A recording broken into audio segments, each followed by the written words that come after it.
OKC, I'm in the thunder. I be feeling like I'm chick. Switch up like KD, Draymond, don't give me a tick. Ain't get no rest, I wrapped it right off my chest. What's going on, everybody? Welcome back to season 2 of the Fan Take. I'm Kam, and this my boy Tweety over here. What you got going on, Tweety? The culture, how y'all doing, man? Season 2, man, we've been talking about a lot of things in the first 2 episodes. This episode will probably be one of the best, man. The finals been looking all right. Oh, yeah. So, you're talking about the finals. We can go ahead and get right into it. Game 3 of the first 2 games of the 2025 NBA Finals are up. The series is tied 1-1 with Indiana Pacers taking the first game in Oklahoma City, and Oklahoma City Thunder coming back in the second game and winning at home. Tweety, what you think about starting off with game 1 first? What was your immediate reaction to game 1? I was livid.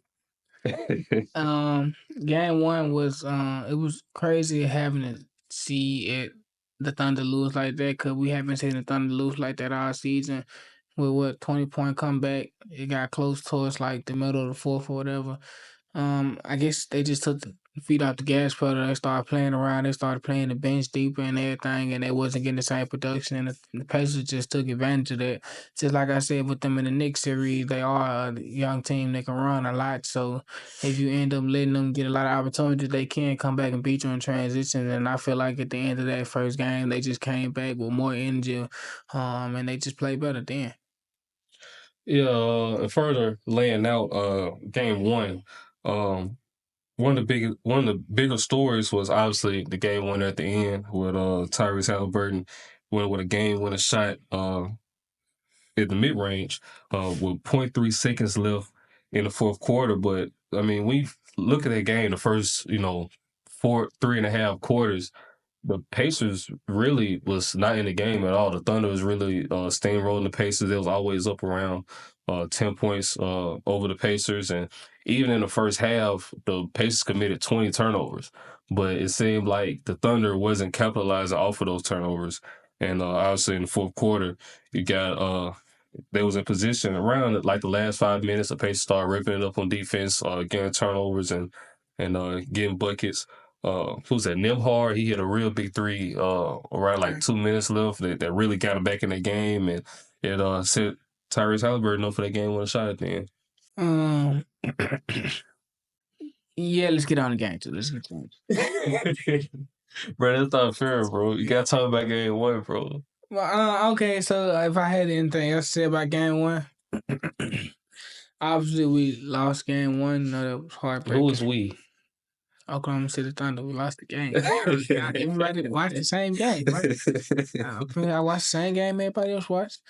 I watched the highlights, of course, because I'm employed.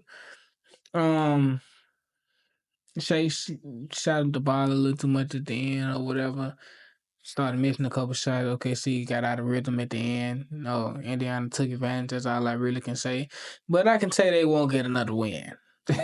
Yeah, that's the last thing I say about game 1. That's the last game they'll win. Yeah, so going on to game 2, which the game Tweety really wants to talk about. The Thunder tied it up in game 2, tied the series up in game 2, 1-1. To me, looking at the box scores is pretty much the same. I think the biggest change you can say happened was they played their 2 big lineup more with Isaiah Hartenstein and Shai Holmgren a lot more, which is the lineup that's basically has been winning them a lot of games a lot this season. They kind of shied away from it in the first game for whatever reason. A lot of people in the media criticized the decision, and they revved it up, that line back up in game 2, which is helped them come out with the win. What do you have to say about game 2? The changes that I seen them give Caruso a little more time than the players that were playing a little bit more. They saved some time off the bench and gave a little more to Caruso and Wiggins, which are our 2 best bench players. I should have been saying that all season, but we ain't had the podcast, you know what I'm saying? But yeah, those are 2 best bench players when they're hot. Aaron Wiggins can easily give you 15 every game this season because he's a young guy who can shoot the ball very well, great in the mid-range, can't get to the rim, can't handle the ball himself. He think he's a small forward, around 6'6", something like that. a very great shot creator. Then you have Caruso. He's just a defensive menace. He's getting steals, 2-3 a game. He playing scrappy. And when he gave you 20 points, he's really one of the best players on your team. So Caruso just stepped up a big way. And I really want to see more from Wallace. Carson Wallace hasn't gave me anything this series. Isaiah Joe, I ain't really been hearing about him. I think he had like 5 in game 1. I need to see those two guys play a little better too. And the other Jalen Williams, the one off the bench, I need to see him play a little better too. I just need to see the bench come together as the unit that they've been this whole playoffs, and then that'll get OKC the rest of the series. Yeah, and I agree with a lot of that. I mean, I think the biggest thing for the Pacers going forward is just keeping the games close. As long as, we've seen it all playoff series, as long as the Pacers keep the game close, you got a guy, Tyrese Haliburton, that could win some games for you. This recent game-winning shot in this series in game 1 was his 4th game-winning shot this entire playoff run. He's hit a game-winning shot in every single playoff series thus far, and career-wise, he's already had 5 in his career game-winning shots in the playoffs. So, only thing I can say is, hey, Pacers, keep the game close. I mean, even I look at it in the fourth quarter of this game. The Pacers kind of made a little noise in the fourth quarter. I think they got it to within.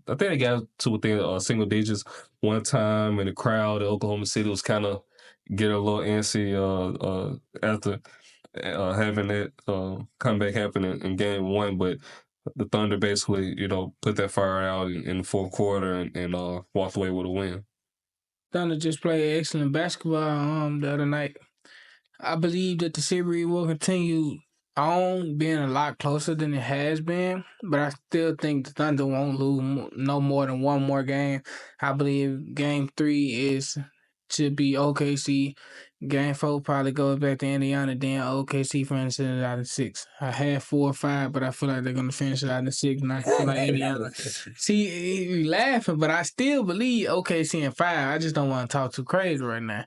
See, if I keep talking crazy, it's going to seem like, what is he talking about? So I'm going to give y'all OKC in 6, but I'm really thinking OKC in 5. I'm just being professional about it. Talking about this final series, talking about the Pacers.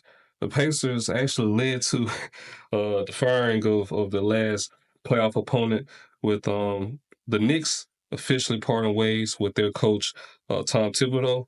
On June 3rd, just 3 days after the Eastern Conference Finals, the Knicks fired Tom Thibodeau, which, is crazy considering that, Tom Thibodeau led the Knicks to their deepest playoff run since the 2000 season, and also leading to 4 playoff appearances and back-to-back 50-plus win seasons in only 5 seasons. Tom Thibodeau is the head of the Snake in New York. Obviously, there's a lot of things out there about why the Knicks could have made this decision. The Knicks haven't officially said why they made this decision, but what are some of your thoughts about the Knicks firing head coach Tom Thibodeau? I love it.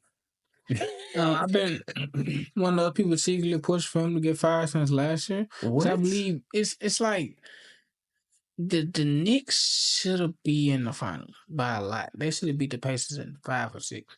Because the Knicks were just a way better team. And a lot of people, I've been hearing a lot of people say the Pacers are deeper. No. No, I might have said that because I'm saying the Pacers have more guys to play, but deeper talent-wise, no. Actual talent, no. The Knicks are a way more talented team that just overplayed, and they have no energy to keep playing. And as the coach of that team, if you see this keep happening and you can't fix the problem, you are the root of the problem, you're going to get fired. I believe next year the Knicks are going to win the NBA championship. And they were supposed to been fired this man. He's been sabotaging the team for however long he's been there. Man, I'm telling you, I love this move, man. I really love this move. You just gotta hire somebody over there that know what they doing. And the Knicks, man, I'm gonna see y'all in the final next year, Thunder versus Knicks, man. Y'all made a great decision. To keep up the good work, Well, I'm on the other side of that decision. Really, I don't know. I don't really have a strong opinion on it. I kind of see both sides from the fan perspective. Some people think that maybe Tom Thibodeau took the Knicks as far as they could go. Maybe you need another head coach at the helm that could, push them further to the NBA Finals run. Other things you could look at, people talk about, Thibs playing starters, so many minutes the whole entire season. Some people look at, certain plays that you can look at down the stretch. I guess, in this playoff run and the last couple of years of, Knicks in the playoffs, it kind of seemed like, Tom Thibodeau kind of gets out coached in some late game situations. But that's S's and O's, and you never know what's really going on the sideline. But man, I would really just appreciate somebody from the Knicks, which is the owner, James Dolan or Leon Rose, or somebody from the Knicks organization actually seeing why they decided to move on from Tom Thibodeau. It's very clear. He can't win. He can't win. All right, another topic concerning the Knicks, actually, Kevin Durant. The New York Knicks apparently had serious trade discussions for Kevin Durant around midseason at the February trade deadline. Shams Charania from ESPN said that there was mutual interest between the New York Knicks and Kevin Durant. But, some of the things that kind of slowed the move was obviously Kevin Durant said that he didn't really want to make a move mid-season, and obviously there's been talk of a lack of access the Knicks have. Obviously the Knicks traded away 5 first-round picks to get Mikal Bridges before the season started, and obviously traded away Julius Randle and Dante DiVincenzo for Carlton Towns at the season start. Obviously Kevin Durant has a huge contract salary, which, obviously the Knicks trade for him. They have to match salaries and be able to pay him as well. So what do you think about the news of the Knicks wanting to trade for KD at midseason? I don't believe it's that smart. I don't believe it's that dumb. KD is what, 37 years old? 37 years old. Maximum 3 years left in the league, possibly just 2. It's really like who you would trade, like, type situation. Yeah, for sure. Like, what is it, Bridges and McBride, or is it like, because you don't have any picks, so you don't have any value in the picks. So it's like you might have to give up something you don't want to give up for Kevin Durant, and that's what you don't want to do, because the Knicks have a solid 7-man roster, 8, possibly something like 8 if you just counting decent players. So I don't believe you should give up 2 or 3 of those guys for Kevin Durant at 37 years old. Kevin Durant should be looking to make a move somewhere else. I believe Kevin Durant's been looking to make a move towards Memphis. I believe it's honestly because Memphis is a team where you got Ja, JJJ, Edie. You can kind of count him. They got a lot of guys where they're ready to play out basketball. Yeah, they got a good I roster. really believe they're ready to play out basketball. They got stuck at the AC this season. That was previously before that, I think like 10, 15 games before that, that was the number 2 seed. So it was like they got riddled with injuries and they was a little young. So toward the end of the season, when everybody started playing hard, they started losing. If you had a veteran over there like KD, a really good scorer, kind of long personality, got some kind of tall dudes down there, he can play a little better defense. I believe Memphis will excel in being a championship probably next year. Not next year, but the year after that. And after KD's probably going to get ready to retire. So I believe he should look to make a move towards a different team, not the New York Knicks. Yeah, I mean, I could completely agree with that. I think Kevin Durant would be amazing with the Memphis Grizzlies. I mean, Kevin Durant would be amazing on a lot of teams. Just got to make the salaries make sense, make the trade make sense. Obviously, Kevin Durant has to want to be there. I mean, he doesn't have a no trade clause, but the Suns seem like they really respect Kevin Durant and they want to send him to a place that Kevin Durant wants to be at. And so far, Memphis hasn't been brought up in that conversation. Yeah, the Memphis Grizzlies, they have an amazing roster. You got Edie, you got John Morant when he's healthy. You got Brandon Clark, you got Jaren Jackson Jr. came off a Defensive Player of the Year just a few years ago. Desmond Bain, sharpshooter. Yeah, Jalen Wells, Gigi Jackson, Luke Kennard. I mean, they wanted to make a trade. They can definitely make a trade with some of those pieces they got down there. And I mean, I don't believe the Grizzlies have traded away a lot of their picks in recent years. So I like to think that the Grizzlies have draft capital, but you also got to consider that the Grizzlies are going to be good for the next couple of years. So head draft capital are going to get you high draft picks. So Yeah, I don't know. you forgot about Bang too. Yeah, I don't Bang, want to that's forget about Bang. for Yeah. sure. And another guy, remember Marvin Bagley, the third? Yeah, I remember. Yeah. I think like he like deep in the bench and look. Yeah, I he's seen deep him play a couple games. Yeah, but obviously I only watch because I'm a Grizzlies fan, but he hasn't played bad. I mean, he hasn't been, a lottery player. I mean, he was drafted like top 10. Yeah, so he had very high expectations and obviously didn't live up to him, but he's not a bad, backup big. So also on the Kevin Durant train, Bill Simmons from The Athletic, very trusted journalist in the NBA, saying that he thinks that Kevin Durant's trade to the San Antonio Spurs might already be done, and both teams are just waiting to announce it. Bill Simmons said, and I quote, "I wouldn't be surprised if KD to the Spurs is done already and they just haven't announced it yet. Basically, they've agreed on the specifics, just announce it," end quote. What do you think about that? The Spurs got the what number 3, 2, 4 picks, something like that. Yeah, they got a pretty high pick. Yeah, something between that range or whatever. So you get like the number what? So you get a top 5 pick. I'm just put it like that. You get a top 5 pick. I know you're gonna get that at the trade, but what else you gonna get? I mean, you can. We talked about it last episode. So you're gonna get the number 5 pick, Vassell. Something else got to come to Sochan. Yeah, so probably. You gotta take all of. You gotta take all of it. That's too much, man. Sochan, Vassell, and the top 5 pick can definitely make some noise in Phoenix with Devin Booker. Yeah. I'm trying to see what pick. And Bobo, they can definitely make some noise down there. The Spurs got Bobo? No, the Suns have Bobo. Oh, okay. Bobo averaged his career high this year. I think he was dropping. When he was playing, I think he played like around 40 games. He was dropping 10, 12 points. Bobo played excellent this year. If you can get him to stay in the rotation, you can get Devin Booker, you can get Sochan, Vassell in that top 5 pick. Yeah, I think they got the number 2 pick. The Spurs had the number 2 pick and the number 14 pick in the first round. They got 2 picks in the first round. Okay, so they get 2 in the lottery, actually. Yeah. Hey, they get both of them. You both of them Vassell and Sochan. Hey, man.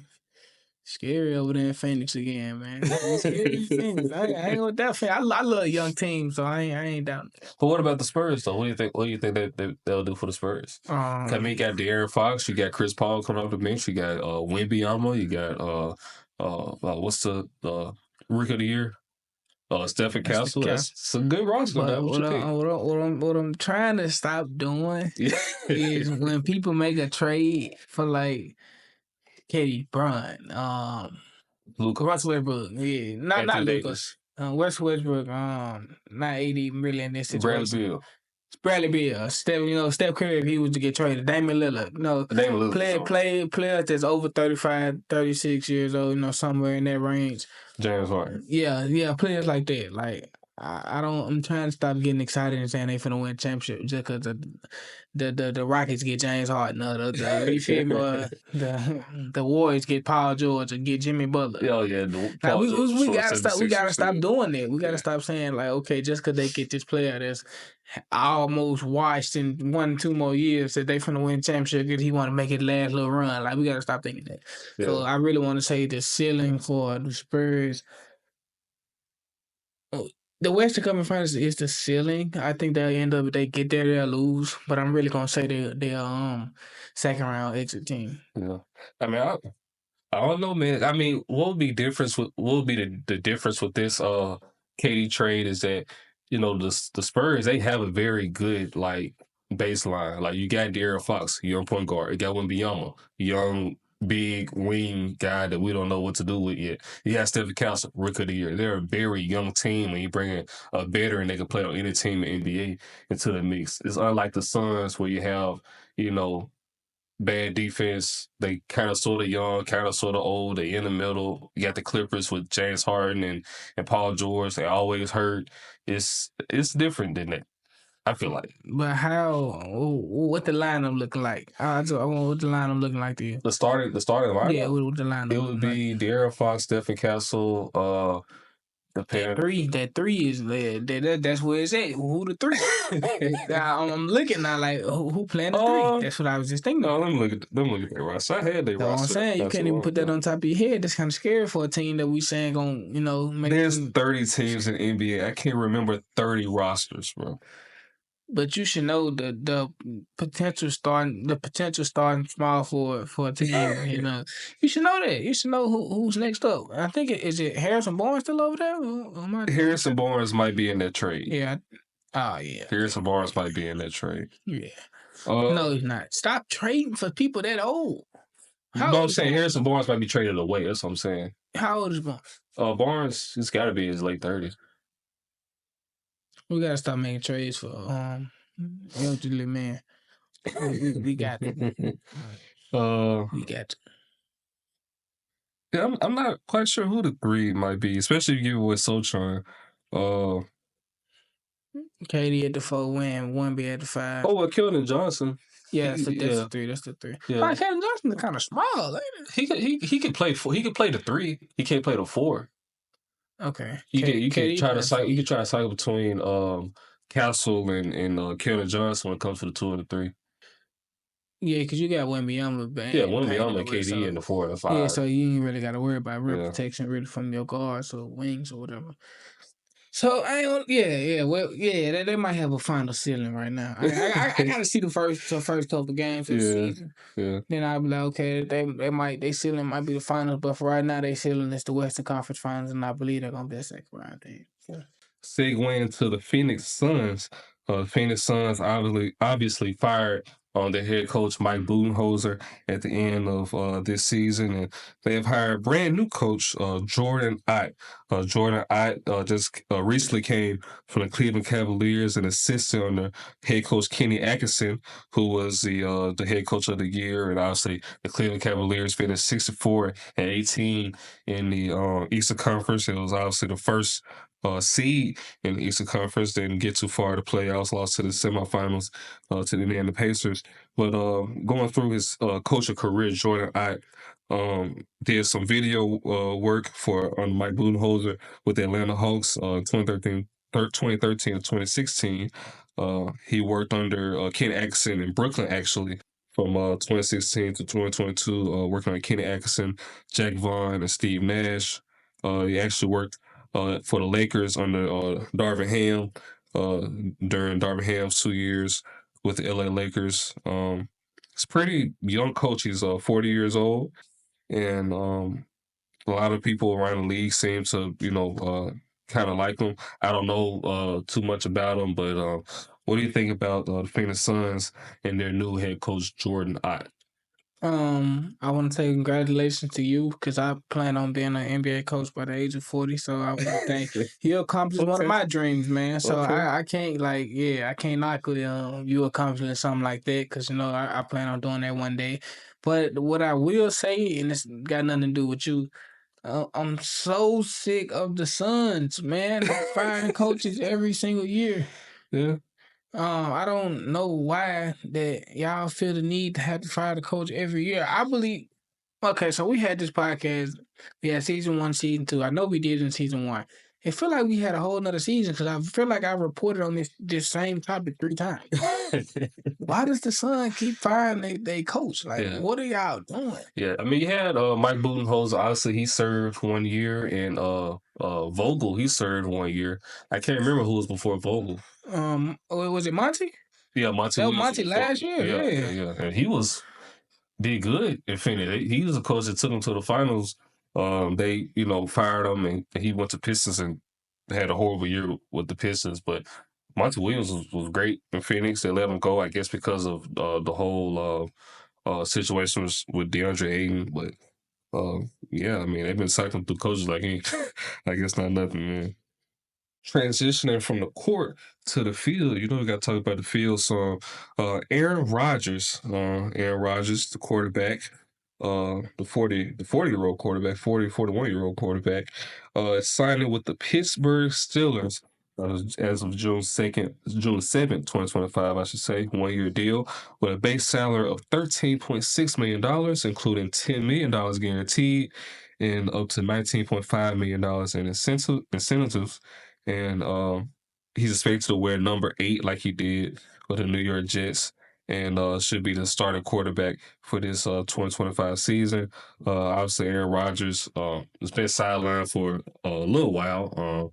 He said he has some personal things going on in his life. Apparently, I listened to Pat McAfee today. Basically, he had 2 people in his life that had cancer, and he wanted to, wait a couple months to go by before he, committed to a team because he didn't know if he wanted to, retire or whatnot. And obviously, we heard things about maybe he's going to the Giants, or maybe he's going to the Steelers, maybe he's going to the Vikings, and things of that nature. But you always kind of heard that he's going to the Pittsburgh Steelers. So what do you think about Aaron Rodgers making his way to Pittsburgh? Retire. Aaron Rodgers. You're not that good no more. I mean, what you play? One play? Nah, that was the season before that. Last season he played a little bit, didn't he? Yeah, he played all. He didn't suck, bro. Bro, if you look at his stats with Patrick Mahomes, they were literally. Patrick Mahomes sucked last year. Patrick Mahomes went to the Super Bowl, and we think he's the best quarterback in the field. And they had the same stats. Football has how many people on the field at one time? That's right. How many people on the team at one time? That's right. But how many people on the Pittsburgh Steelers are capable of going to the Super Bowl? But you need 10 more players to help you, bro. Yeah, you need 20 more players on the Pittsburgh Steelers. Oh yeah. I mean, okay, so talk about it. Yeah. Let me dive into this a little bit. So you trade away George Pickens or whatever. Okay, cool. You get DK, you bring him in, and then you bring Aaron Rodgers in. Why did you trade away George Pickens? You should have kept him, Metcalf, Rodgers. That would have been a little scary, but now I'm not scared at all because you just traded away one of your best weapons. I believe George Pickens is better than DK Metcalf. That might be something crazy to say, but hey, George Pickens might have DK Metcalf. If he got somebody to throw the ball to him, man, who is he really had to throw the ball to him? Russell Wilson is a little scrappy after week 10. He always like that with the Broncos, 2-1-3 in a row. Then the rest of them, he just playing horrible. So, like, with somebody to throw him the ball, I believe George Pickens would have been the number 1 receiver on that team. The Steelers, you're going to continue to suck. And I am going to say you're going to continue to suck for as long as I have a podcast. I don't care if you're 45 years old, you're going to continue to suck. So you're the Pittsburgh Steelers. You always suck. You're a horrible franchise, and you don't win games. You win the 9-10 games every year. Even if the Broncos don't win 9-10 games, we're going to have a season probably 2-3 years down the line. We win 15 games, then we'll go back to winning 5. I'm not going to keep winning 10 every season. You ain't. First round playoff exits are embarrassing.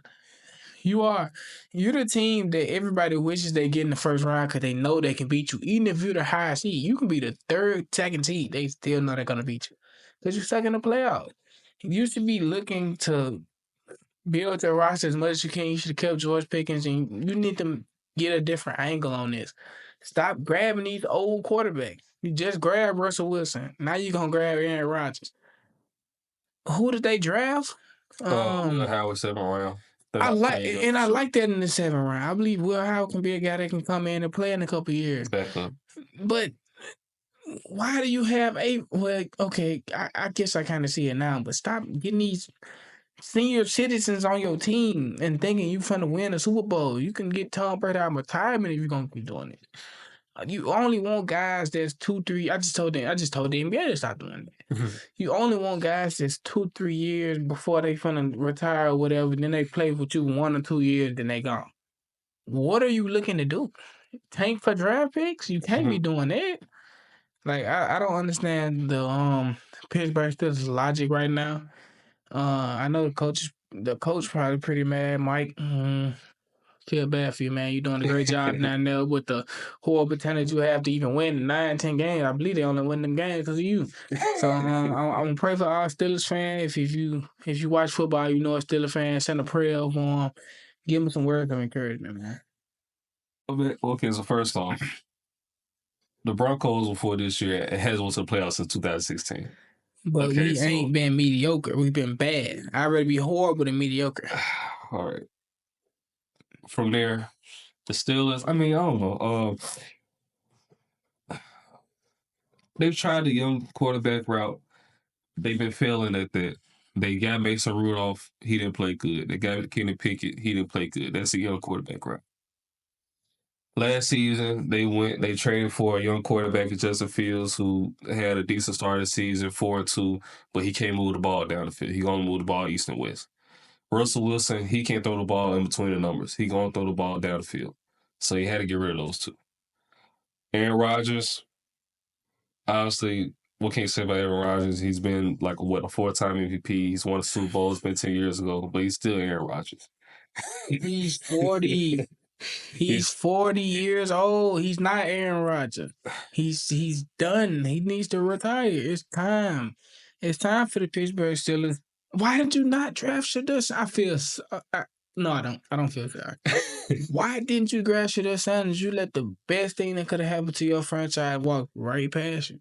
And then again, I said, yeah, you had to be the team that had the end. It had to be you.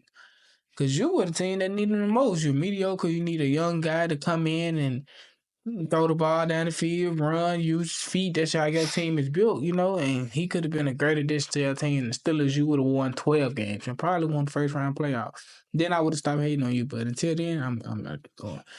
But try to get, Dylan Gabriel, if he end up leaving the Browns because he's not going to play that much this year, try to do something, Try to go a different route. Aaron Rodgers, mentor Will Howard. Let me see what he can do.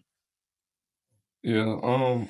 Yeah. I mean, I agree with that too, especially on the Shedeur Sanders look. I mean, I love Shedeur Sanders. Both me and you love Shedeur Sanders. I thought he would have been great with the Pittsburgh Steelers. They chose to go with a defensive tackle in the first round, and I mean, if you look at it, Pittsburgh Steelers defense has always been great. They was lacking a little bit last year, especially as far as in the run game. You can run on the Steelers last year, you can win the game. So they got a D tackle they can put in the middle. Obviously, Cam Hayward is still there. You got TJ Watt, he's still there as long as he's healthy. They still have a good defense. Talk about George Pickens. We talked about it on the first episode of season 2, I believe.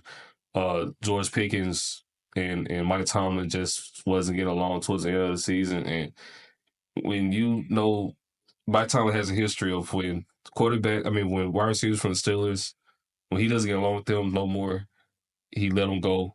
Chase Claypool, Chase Claypool. Yeah, Chase Claypool, Antonio Brown. Okay. Who else? I thought you only had one example. That's why I was like, okay, you just want to say AB. Deontay Johnson.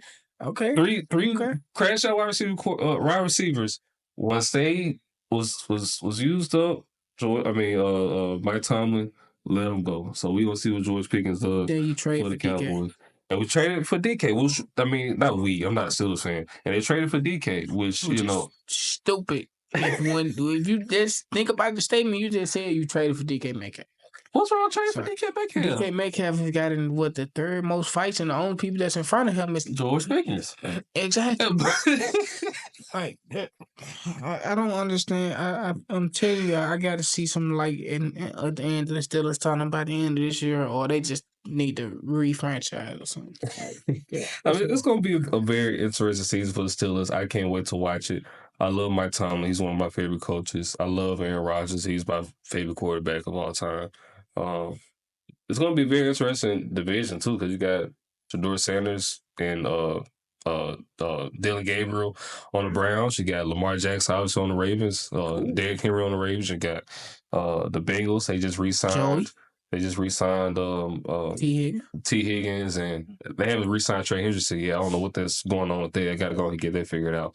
So AFC North is going to be a place to watch this year for sure. No, Cincinnati is going to win the division. Baltimore is going to be second, and then the Browns are going to win a couple more games than last year, but they still not going to make the playoffs, and that's how I see it. Still man, they still going to be 8 and 9, and man, it's just every year you the same thing, man. Transition to a little NCAA talk. Recently, on June the 6th, 2025, a judge granted final approval on the court decision of the House versus NCAA settlement that would allow schools to begin paying athletes directly. Breaking it down just a little bit, Starting on July 1st, 2025, participating Division I schools are allowed to share up to $20.5 million annually to players, source through athletic revenue such as ticket sales, media rights, and etc. And this cap will grow year by year. And this has nothing to do with scholarships and NIL earnings.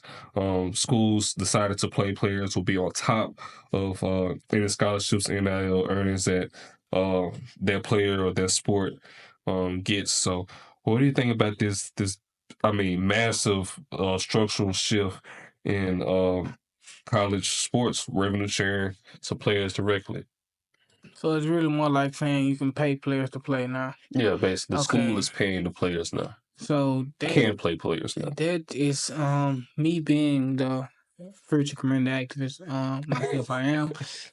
That likes to smile at me, man. It lights me up because it's like I was one of those kids that like I always wanted to play D1 Division I sports, all that, but I never really had the money for it. I know if I would play Division I sports, I wouldn't have a car when I was in college, so I wouldn't be able to do this when I was in college. So it was always like I always knew I wasn't gonna do it. Like I never even put my mind to it at a certain point because I knew like, okay, like living in the situation I am, I can't do it. So now if I was able to make money off playing the game, I love playing basketball, man, that would have been great. Like I like to see this now. Like it's giving more, people that don't really have an opportunity to come play ball, especially if they real good at the sport. Because I've seen a lot of guys that's real good around here, but they didn't have the funds to do this and do that, so they end up going down this path and not being able to go to school or not being able to pay the college, can't pay for college. So it's just like that's great to see that they're paying people to do the thing they love. They don't have to do nothing extra in college, get a little side job, have to hustle up on this, run around the school, work studies and everything. They just play the game, focus on it, focus on trying to get to the next level and being better. So I believe it's just a great structure now.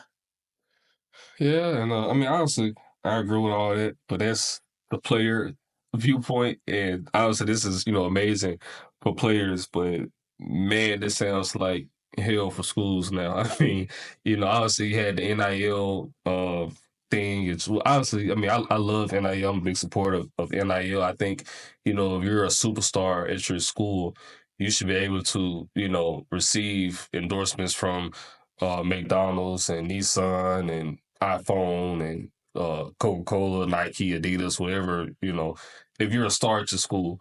But, and then you have the NIL collectives that each school has, which is basically, anybody that's a booster for the school puts money into the school's NIL collective, and that's spread amongst players and, in specific sports and things of that nature. But, this is a whole new, Pandora's box when it comes to college sports. Obviously, certain schools are going to have a huge, huge advantage when it comes to recruiting now. You talk about places like Tennessee, talk about places like Texas, Arkansas. They got oil money and Walmart and Jerry Jones, things of that nature. You got Alabama with Nick Saban and Mercedes-Benz and stuff like that in Alabama. So, obviously California, I don't have to begin talking about what California has with Silicon Valley and Apple and Google and all that. So, me personally, when I think about it now, I think about the recruiting aspect of, what is it going to be like for these coaches and ADs and things of that nature to try to, contact these players. Because obviously players are already trying to hear about the bag now. But now you're talking about this court decision where you got schools directly directly paying players now. It's going to be crazy. Where does Mississippi State, the Ole Miss, fall into this? Because Mississippi, Mississippi cannot compete with the oil money Texas have with the Mercedes-Benz in Arkansas, not Arkansas, Alabama and Georgia, Silicon Valley and California. I don't know what we're going to do, bro. Ole Miss might have until they got robbed. I just had to throw that in there. If you know, you know. If you know, you know. All right, so I guess it's a little bit of the court and a little bit of the culture. Talking about Angel Reese. So Angel Reese, obviously big star, college star for LSU when she was in college, and obviously now for the Chicago Sky and the WNBA. Recently, she played the Indiana Fever, which is obviously Caitlin Clark's team, but Caitlin Clark has been hurt, sidelined with a quad injury. But recently, she played. Her and the Chicago Sky played against the Fever without Caitlin Clark, and they were dominated 79-52 without Caitlin Clark being in attendance. Angel Reese only managed 4 points on 2 of 7 shooting, along 12 rebounds and 2 assists. And the Sky hit a season low in scoring, their fewest since 2011. So what do you think about this game for Angel Reese going against the Fever without Caitlin Clark?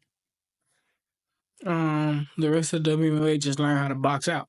It's hard to just keep making, those easy little layups when everybody boxing out. Then you throwing the ball over to the other side of the box and everything to swear.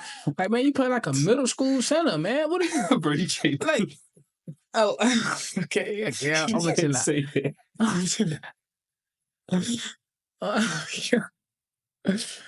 Okay, All right, bro, I'm be a go. BT. Okay, I'm taking a little more professional pro. Okay, so you just got. It's like the layups just got to get better. You know what I'm saying? Like you're a professional basketball player. I expect you to be able to make 60% of your layups, 70% of your layups. Actually, if you were as good as everybody makes you out to be, 31.5% on layup. There's nothing nice I have to say about that. Yeah, let's talk about layups. Also, obviously, Angel Reese has gone viral in the last couple of years about her offensive game. She, I don't want to explain it like this, but it's just how it is. When she shoots the ball close to the rim, she misses a lot of them. She gets the rebound. She misses it again. She gets the rebound. She finally makes it, which obviously makes her rebounding numbers astronomical. She's an amazing rebounder, but her layup attempts are horrible. So for her career, she's short career, obviously, only 42% on her layup attempts.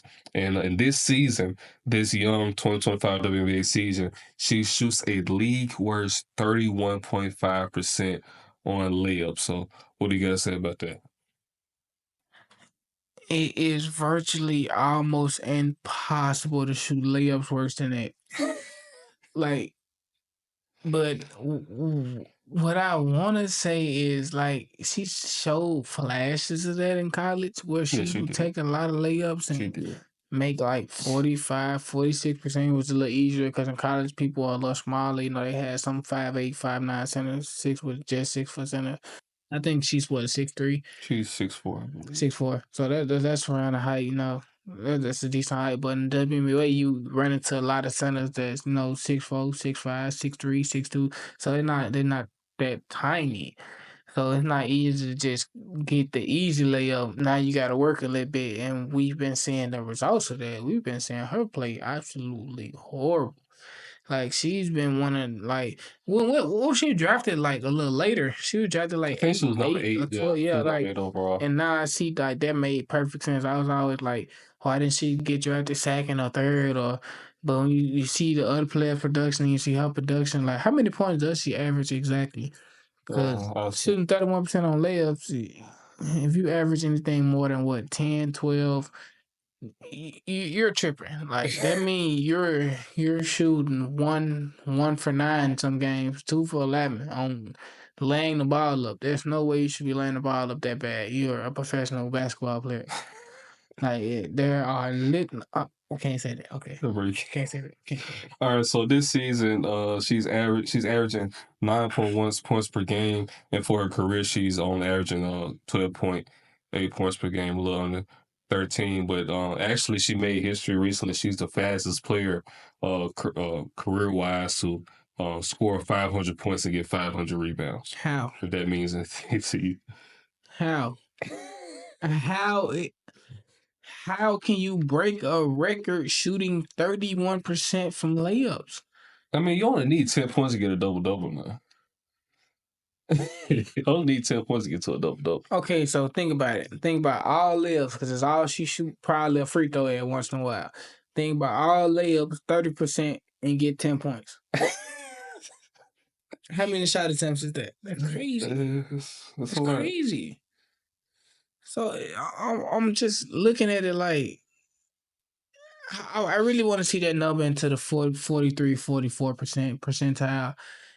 Really 60, but I'll be straight with 43, 44 percentile. Then I'll be like, okay. There's a lot of WNBA bigs that shoot in the mid 40% when it comes to layups, but 31% is that's why can't say that. WNBA is a little too sensitive. But, yeah. I mean, one thing I had to say about Angel Reese, I mean, you say you saw it a little bit when she was in college. I saw it when she was in college as well. I watched her and Kayla Clark very, very close their last 2 years of college, and I saw it. I was like, her offensive bag just is not there as far as like, you know, post moves and things of that nature. And obviously, yeah, she's 6'4". She's listed at 6'3", but a lot of people think she's a little taller than 6'3", so I think she's around 6'4". Obviously, you know, 6'4" is going to be the tallest you're going to be when it comes to college women's ball. Obviously, players in WNBA are a little bit taller, closer to her height, as far as when we come to talk about post play. So yeah, I mean, I saw it a mile away in college that she had to get, you know, on her offensive game a little more. But she's an amazing defensive big in WNBA. I don't have her block numbers, but rebounds, defensive rebounds, obviously offensive rebounds, but rebounds, blocking, boxing. Now she's been an amazing defensive big. It's just all about her offense. I mean, she's mustering up double doubles. You don't need 10 points to get to a double double, but I kind of defensive rebounds. I kind of agree with that. I mean, I kind of disagree with that. I really feel like she's just grabbing a lot of her own rebounds. But it's probably 50. It's probably very, very close to 50. A couple of them might be traveling violation, but we ain't gonna pay too much attention to that. Cause that's kind of crazy to shoot a traveling violation and that being brilliant. But I guess we just need to start focusing on somebody else. What is Camilla Caruso or something? Like? We need to start focusing on we need to start focusing on some more people, man. Yeah, we need to focus on Flyj, you know. Flyj's still in college, ain't it? Yeah, I seen it the other day. I was kind of like, wow. I thought she was graduating at least last year. She holding it down at LSU, man. Nah, LSU ain't holding it down. Everybody, that was what's this, episode 3? Yeah. This is episode 3 of season 2 of the Fan Take. I'm Kam, that's Tweety, and I hope that we survive to next week. Okay, see, I'm in the thunder. I be feeling like I'm cheap. Switch up like KD, Draymond,